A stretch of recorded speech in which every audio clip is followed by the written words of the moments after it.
G'day and welcome to Videocraft. I'm James Taylor and with me today is Nick Noltemeyer, our rentals manager. And we're here today to talk about Sony's new latest camera, Burano. Nick, tell us a bit more about Burano and what you've found with it so far. So the Burano is a great addition to the Sony camera fleet, whether you're used to using the FX3, FX6, FX9 or the Venice 1, the Venice 2. This is a great fit to go into that range and I think a lot of customers are going to love using this.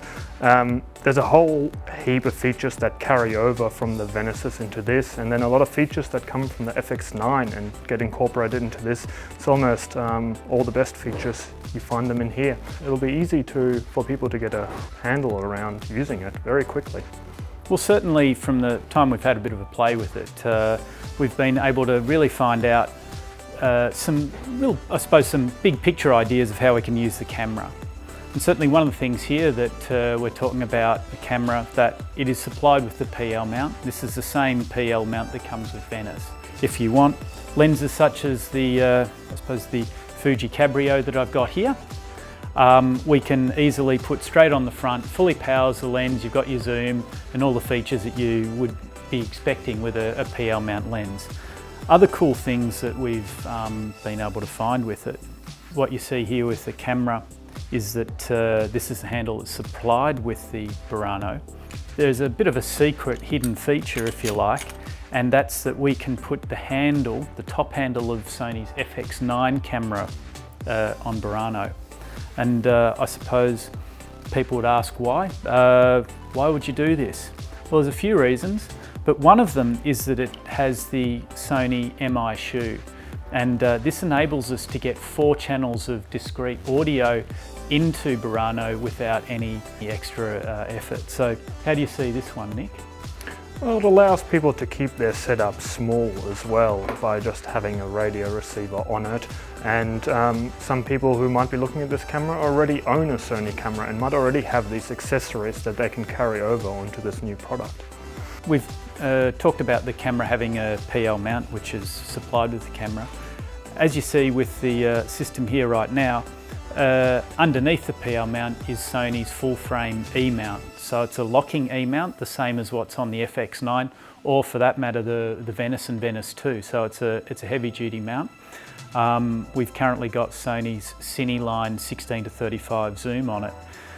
And E mount, what's your take on this one, Nick?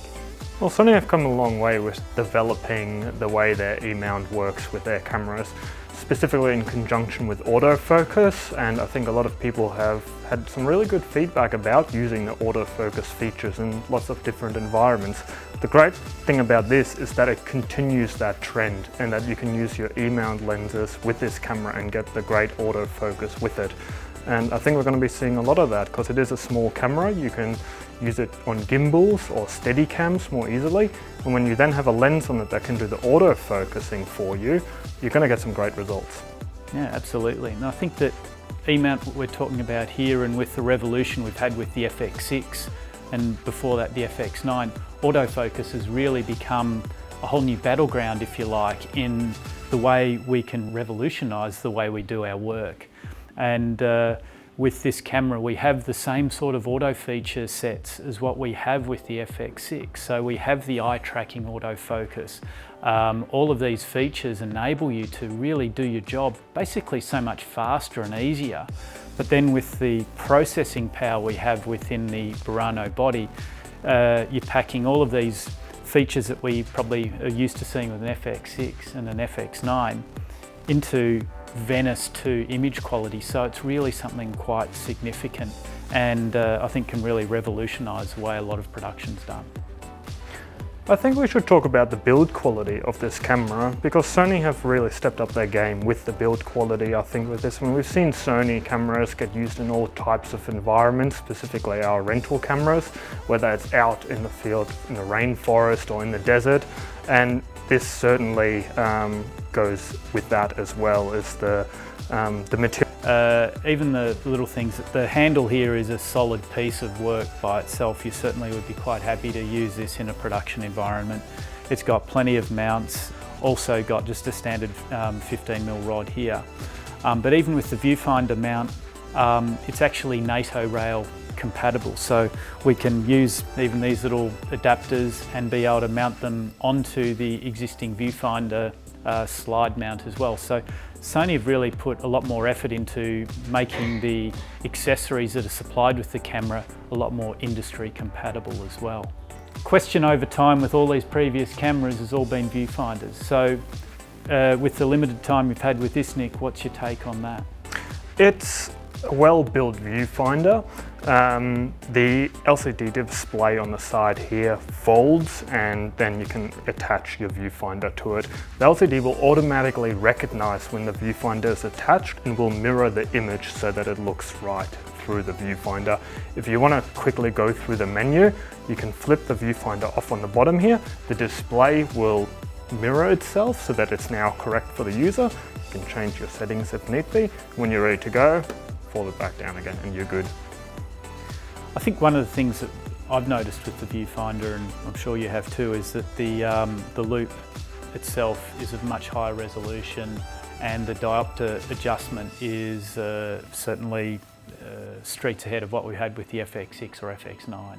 Certainly levels above, and to those that have used the viewfinders on the Venice and the Venice 2s, it almost feels, the mechanics in it feel very similar to that, so they've done a great job, I think. Certainly with this viewfinder you can slide this off as well, so you can use it as a direct screen, and then you also have all of your buttons at the top and bottom here for all the quick access to the menus. It is also a touch screen, and from a menu control the question is, well, if I'm using it through the eyepiece, can I get to the menu controls? And while there are controls here on the viewfinder external to the whole loop, you can also get down to the menu controls here. So there are a few ways you can actually get through the camera. Plus, with the assignable buttons, you have a lot of customizing that you can do with the camera, so you can really get into it. We've spoken about the top handle and using that, a pre-existing handle with the camera, but yes, you can also use your pre-existing side handle with the camera. The FX9 handle won't work with this, but we have one big thing that we do have now with this new handle is the ability to pull this up and adjust the handle very quickly and easily. This handle here has a little lever, and we can very easily pull it up and lock it in position and move it up again to wherever you want. It also has ability, direct menu control. You've got the ability to scroll through the menu. You have a zoom rocker control that will work with E-mount lenses. And so you've got some programmable buttons too. So like the FX6 and FX9, gives you a nice, I suppose, feel of operation too. And what you'll see here at the moment is that this is the handle. We have the ability to adjust the length of the arm, and it's a standard Arri style rosette. So what we've got here at the moment, we've got one of the Vocus shoulder pads on the camera, which has standard Arri rosette, and we're able to move this onto the Vocus. But as well, there's a standard Arri rosette on the camera body as well. Now, you've talked about ergonomics and weight. What do you think about the size of the camera, Nick? Well, it's a lot smaller, which makes it possible to put in more places. I already mentioned earlier potentially putting it on a gimbal or onto a Steadicam, but even just using it in handheld mode on your shoulder, it feels a lot more balanced.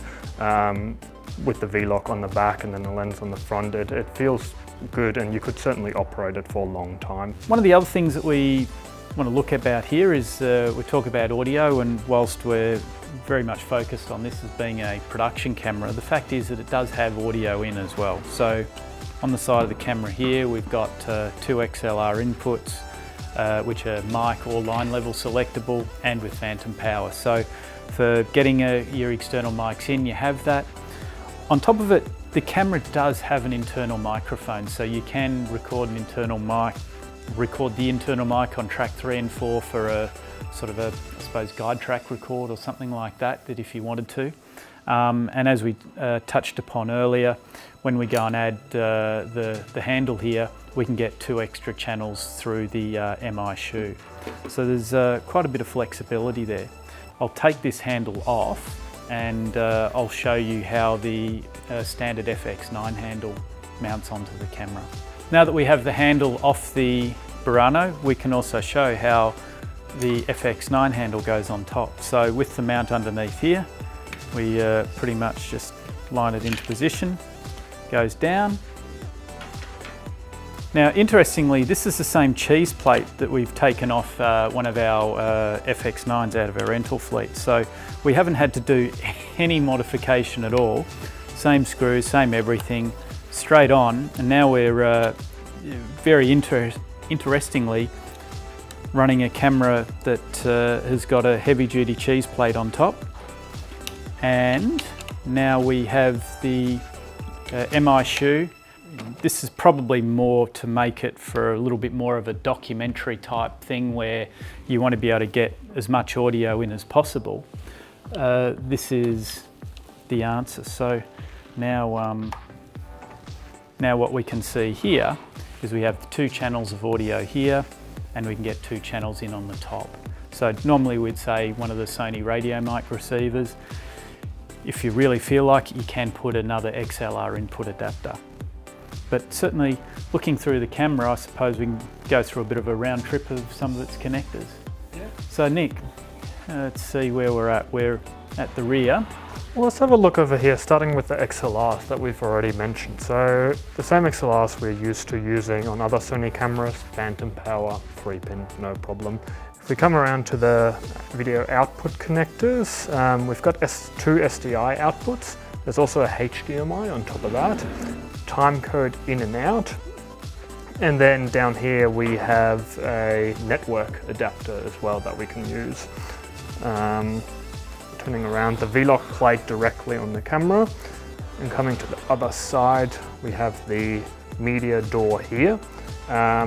Interestingly enough, with this camera, it's CF Express Type B. And some of our customers might already be owning cards from other cameras, and those can be used with this camera. These are all your function buttons. You've got your audio settings over here to control your XLRs or your internal mic, depending on what you're using, as well as your shortcut buttons, ND, which is a variable ND in this, but you can switch it to step ND, which a lot of the cine market will be used to using 0.3, 0.6, 0.9, etc. And your scroll wheel as well. So I think this will be very familiar to Sony users, and it'll be able to be quickly adapted to newcomers to the Sony range as well. Now, one of the interesting things that this camera has, we haven't touched upon yet, is in-body image stabilisation. This is really quite an interesting product in a cinema camera or any of the cameras in our range, which previously we've been used to actually seeing in, I suppose, our DSLR market or that type of camera. But how do you see this in a cinema camera? Do you think this will be something of interest into people using, say, things like your cine lenses? I think certainly, particularly with using handheld, utilising those features, it's going to make your end result even better, and you're doing it in camera. So by the time you pull out the card, and by utilising those features, your end result is going to look great. Now we've, I suppose, talked about some of the mechanical features of the camera. We've gone through a bit of a cook's tour of the major functions on it. We haven't done too much with playing with the images yet. I suppose we've only had the camera here for a few hours. From the small amount of time we've had with it, what are some of the things that interest you from what the camera can actually do image-wise? Well, the processing power of this smaller form factor, it still packs a punch with what the sensor can do. It is 8.6K when shooting the entire sensor size. What is interesting to note is that it is a 17:9 sensor, and then it goes all the way down to Super 35 as well. Certainly from this camera being an 8.6K sensor, we've certainly got plenty of pixels, and we keep talking about pixels, but I think the resolution is something that is actually of use. It certainly gives content creators a lot more choice in how they choose to use the material later. But whilst we're talking about lots of pixels, we're also talking about a camera that has excellent dynamic range. And one of the things that has really interested me with Sony over the last sort of 4 or 5 years is that I think they've really put a huge amount of effort into colour science. With what we have with Burano, Sony have also pushed a bit harder there in creating a bit of a look library within the camera. So they've got some looks that you can use straight away. So I think that whilst we're talking about this camera for cinema, one of the things that I find really interesting is that for being able to use it in production where you don't have all of the luxury of time or money to go and do a lot of work grading, there are some really nice looks built into the camera that will get the job done quickly. And touching upon that further, there is a Super 35 mode where you can even shoot HD in camera. And it carries over the dual native ISO. Yes, dual native ISO, like Venice 2. Really, this camera is being built, I suppose, for people that are using spherical lenses. If you're trying to work with long focal lengths, especially in Super 35, this will do that job really nicely. It'll have the best part of the 6K resolution in Super 35. We have the compatibility with the PL mount lenses that, for a lot of us, since we had the F5 and F55, ended up in the cupboard for a long time while we're shooting with the FX6 and FX9. So all of these beautiful pieces of glass that we've had sitting there, now we can reutilise in this camera and really get a new lease on life. We've had a bit of a chat about Burano. We're really excited about the camera. We will have them coming through, Sony have said, about March next year. We will have them available for sale, and they're available now. Give us a call. But also we will have them available in our rental inventory when they're online next year. So if you've got any questions or anything you'd like to add, feel free to contact us, and thanks for your time. We'll see you next time.